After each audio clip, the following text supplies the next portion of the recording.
Spike was having a territorial phase. Dr. Kira Voss recognized the signs immediately. 5 months old, growing larger, testing boundaries.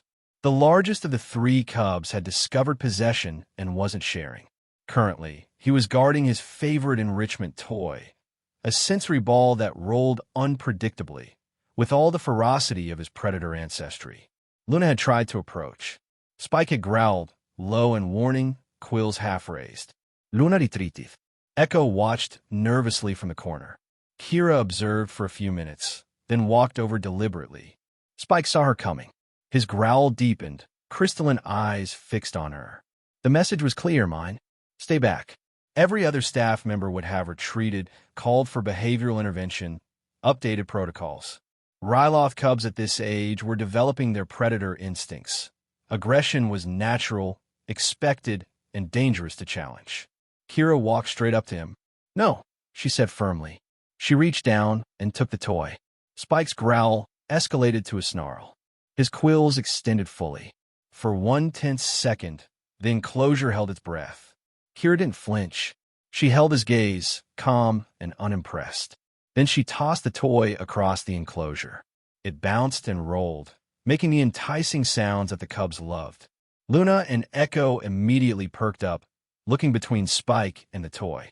Spike stared at Kia, processing. His toy was over there. The human who'd taken it was right here. The natural predator response was to attack the threat. Instead, after 3 seconds of visible internal conflict, Spike turned and ran after the toy. Not in anger, in play. He pounced on it, rolled it, tossed it himself, and when Luna approached cautiously, he let her join. Within moments, all 3 cubs were playing together, the territorial moment forgotten. Kira smiled and made a note. Spike's first major boundary test. Responded to firm redirection. Redirection rather than confrontation. Cubs learning that toys are for fun, not status displays. Dr. Telvan, watching from observation, was frantically reviewing the footage. That was incredibly dangerous, he said when Kira exited the enclosure. He was displaying clear aggressive territoriality. You should have called for backup. Use the containment protocols. He's 5 months old, Kira interrupted gently.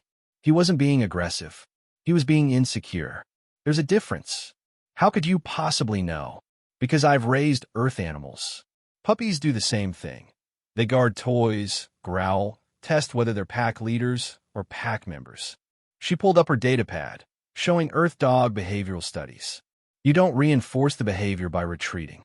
You establish that you're the parent, boundaries exist, and sharing is non-negotiable. But he could have attacked you. He could have, Kira agreed. But he didn't, because somewhere in that developing predator brain, he knew I wasn't a threat. I'm his mom, and moms don't get growled at over toys. Telvan reviewed the footage again. Spike's body language after Kira took the toy. The hesitation, the internal conflict, the ultimate decision to chase rather than fight.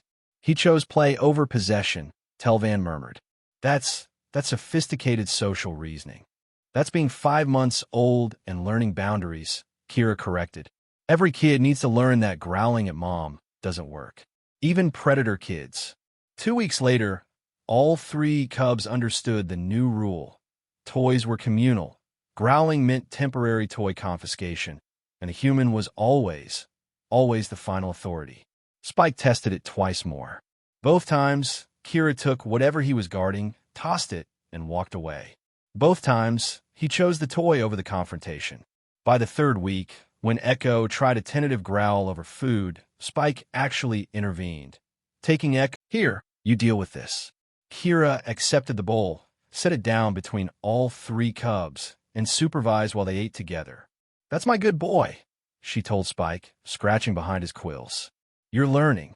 Dr. Sevrath, the specialist who'd originally been assigned to replace Kira, stood beside Telvan at the observation window. I've studied Ryloth behavioral development for 30 years, Sevrath said quietly. I would have sedated him, isolated him, implemented aggression management protocols. It would have taken months and possibly damaged their social development permanently.